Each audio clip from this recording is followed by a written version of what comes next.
Mud splashed against my farmhouse windows. Across the field, Karen's white Mercedes S-Class sat stuck tires sinking into my soil like a warning.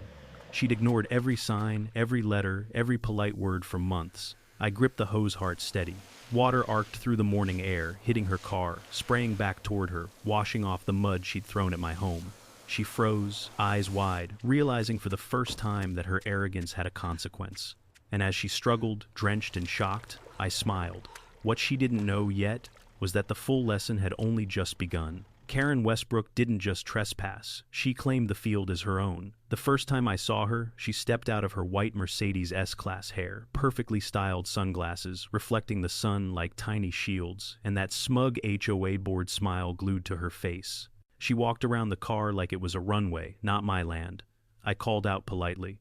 She ignored me. She waved dismissively, tossing her designer bag over one shoulder, her middle finger raised like it was a casual greeting. Every step she took crushed corn, sprouts, churned soil, and sent mud flying onto my farmhouse windows. She claimed common access, spouting HOA rules I had never heard of, waving away boundaries, as if laws and deeds were suggestions, not documents. I remembered that first moment, a quiet sinking in my chest.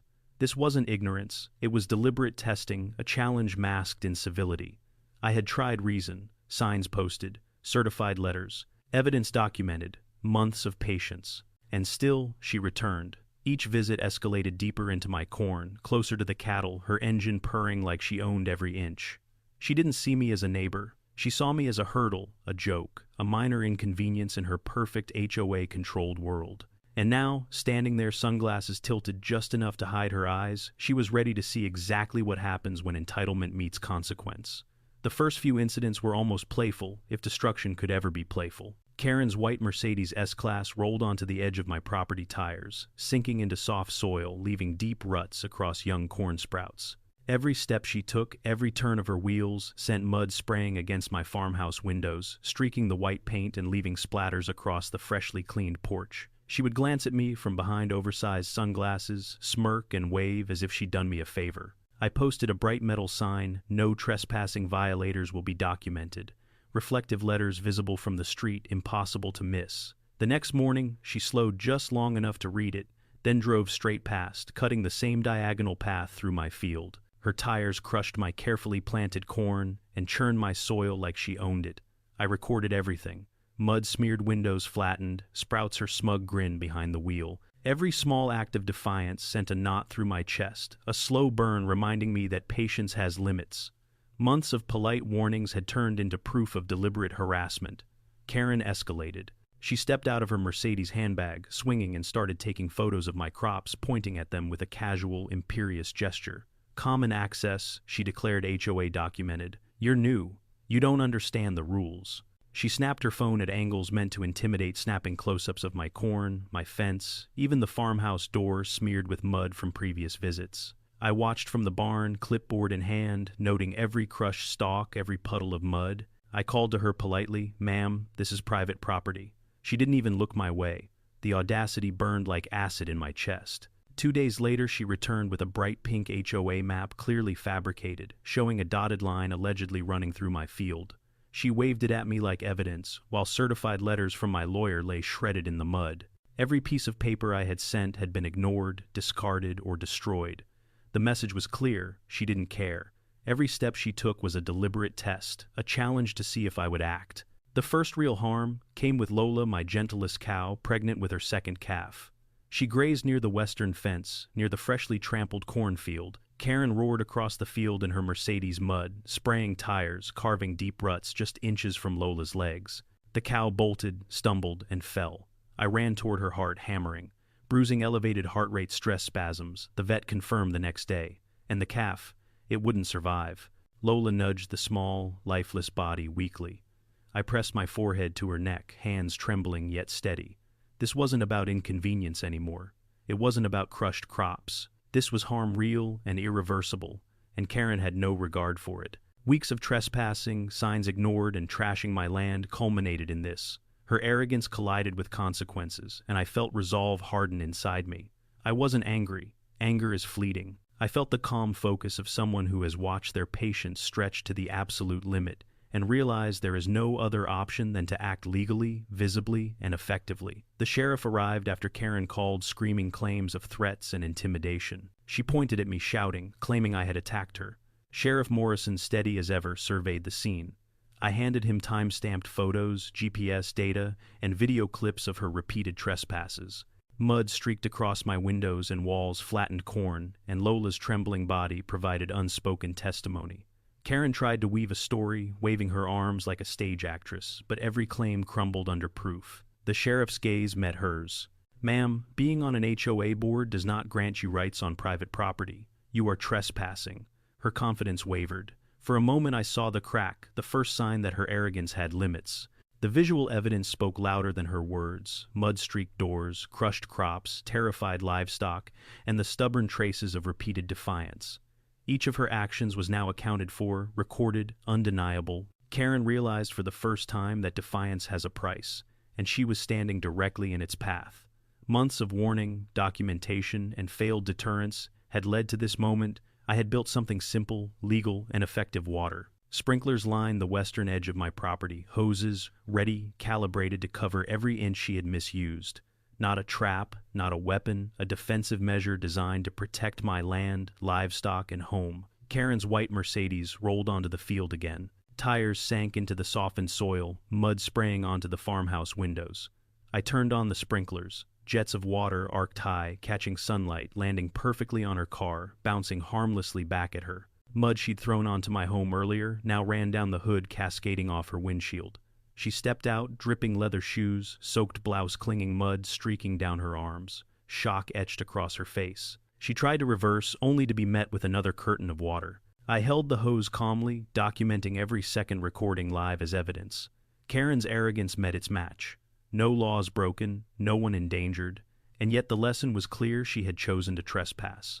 She had ignored every warning, every sign, and now she stood drenched, humiliated, and fully accountable for the consequences, all without me touching her car, all within the law, and all brilliantly visible for the record. The sun hung low over the western field, painting everything gold. As Karen stood, soaked shoes sinking into the soft mud, hands flailing her white Mercedes S-Class, dripping water and streaked with mud, I stepped out calmly, hose in hand, recording everything. She spun toward me, face contorted, yelling that I was assaulting her vehicle and trying to ruin her life. Sheriff Morrison arrived just then, walking across the mud-streaked grass, his boots squelching with every step. Karen spun, shrieking, "Officer, this man tried to launch my car. He's committing crimes." Her words were sharp, desperate, but the sheriff's gaze remained calm, measured. I handed him my tablet, showing time-stamped photos, GPS coordinates, and video clips of every trespass, every mud streak, every destroyed cornstalk, every moment Lola panicked. Karen's lips trembled, eyes wide. The sheriff scanned the evidence, nodded, and finally spoke. "Ma'am, being on an HOA board does not give you rights to trespass on private property. This is documented, repeated trespass. I see no threat from the property owner, only from continued violations on your part." Her confidence cracked. For the first time, the smug entitlement she'd wielded for months faltered. She backed up mud, clinging to her shoes, realizing she had been caught red-handed. The field went silent except for the drip of water from her Mercedes. I turned the tablet toward Karen and the sheriff, playing video after video. Karen driving through the field, ignoring signs, stomping through young corn, splashing mud onto my farmhouse. Time-stamped photos showed her footprints, tire tracks, and even the shredded certified letters she had deliberately destroyed. "See this?" I said calmly. "Each visit is recorded, each infraction documented. You've chosen to ignore warnings. You've chosen to trespass. And each time, there's evidence." Karen's face tightened as she tried to protest, waving her hands at the screen. "This is edited. He manipulated this. It's fake." The sheriff stepped closer, eyes scanning each frame. "These are standard time-stamped trail cams, sequential, unedited. Everything here is verifiable." Then I brought up the final clip, the water retaliation. Karen drenched, stepping out of the Mercedes, mud and water clinging to her clothes. She sputtered, "That's entrapment. He's trying to hurt me." I shook my head slowly. "No one was hurt. No laws were broken. You chose to ignore every warning. This is consequences fully documented in public." Neighbors began to gather at the edge of the field, drawn by the commotion. Phones lifted, watching, recording. Even with an audience, Karen's defiance faltered. Every smirk vanished, replaced by disbelief. Her entitlement met the unshakable reality actions have consequences, and now every witness could see it. The sheriff cleared his throat, flipping open his citation book. "Ma'am, you are being issued a criminal trespass citation along with property damage charges. You will receive documentation by mail. Your HOA privileges are suspended pending review. The vehicle may be impounded due to repeated illegal activity on private property." Karen staggered, mud clinging to her shoes, mascara running down her cheeks.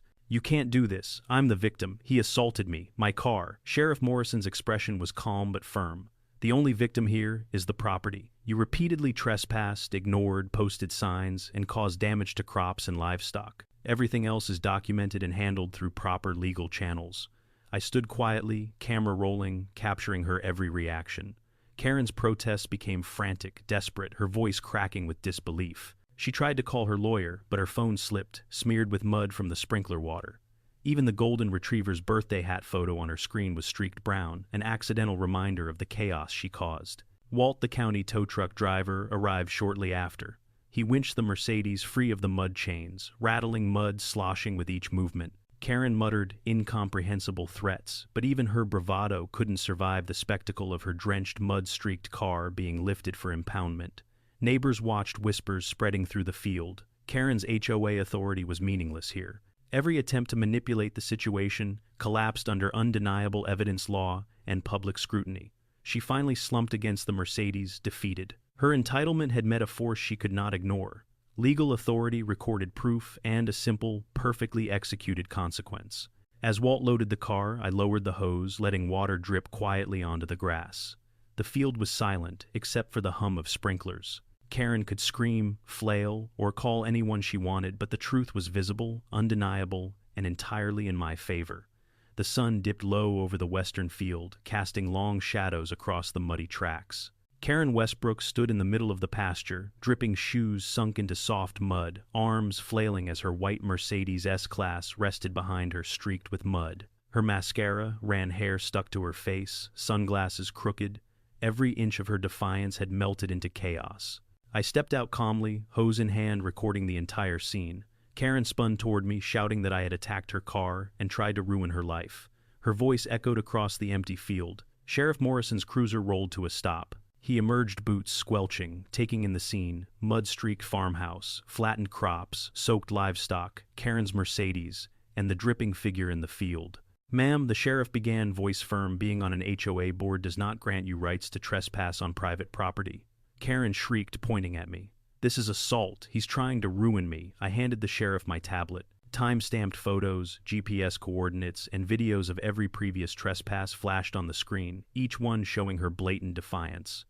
Karen's confidence cracked as her protest collided with undeniable evidence. She took a step back, mud sticking to her shoes, realizing for the first time that she was fully exposed. Her entitlement no longer protected her. Neighbors had gathered, watching silently from the edges of the field, phones out, recording. Every eye was on Karen now. The tension was thick, almost tangible, as the first layer of her downfall unfolded. I played the videos in sequence: Karen driving through the field, ignoring warning signs, crushing corn sprouts, mud splashing against my farmhouse, stepping out of her Mercedes, and striding across my property like it belonged to her. Time-stamped photos showed tire tracks, footprints, and even the shredded certified letters she had deliberately destroyed. Karen's lips trembled as she tried to deny what she had done. "This is edited. He manipulated it," she yelled, voice cracking. Sheriff Morrison remained calm. "Ma'am, these are unedited, sequential, time-stamped recordings. Every claim you make has been documented. Your repeated trespasses, property damage, and risk to livestock are undeniable." Then came the sprinkler clip, her Mercedes soaked mud, washing off her designer shoes and clothes, drenched as she tried to retreat. "This is entrapment," she cried. "He's attacking me." I shook my head. "No one was harmed, no laws broken. You chose to ignore every warning, every sign, every boundary." The neighbors whispered, pointing, some nodding. The evidence was overwhelming. Karen's defiance had met accountability, public, visible, undeniable. Even with an audience, she could not manipulate the narrative. Every arrogant gesture, every dismissive glance had been recorded. For the first time, Karen realized that entitlement has limits. Sheriff Morrison opened his citation book, flipping pages with deliberate care. "Karen Westbrook, you are being issued criminal trespass citations and property damage charges. You will receive legal documentation by mail. Your Your HOA privileges are suspended pending review. Your vehicle may be impounded due to repeated illegal activity on private property. Karen staggered, soaked in mud-streaked eyes wide with disbelief. You can't do this. I'm the victim. My car, my HOA rights. Sheriff Morrison's voice was calm but firm. The only victim here is the property. You repeatedly ignored posted signs, drove across crops and endangered livestock. Everything is documented and validated by law. I stood quietly, camera rolling, capturing her every flailing motion. Karen screamed into her phone, trying to call her lawyer, but water and mud smeared the screen, distorting the golden retriever birthday hat photo that had been stuck in the corner. Minutes later, Walt the tow truck driver arrived. Chains rattled, mud squelched as he winched the Mercedes free of the field.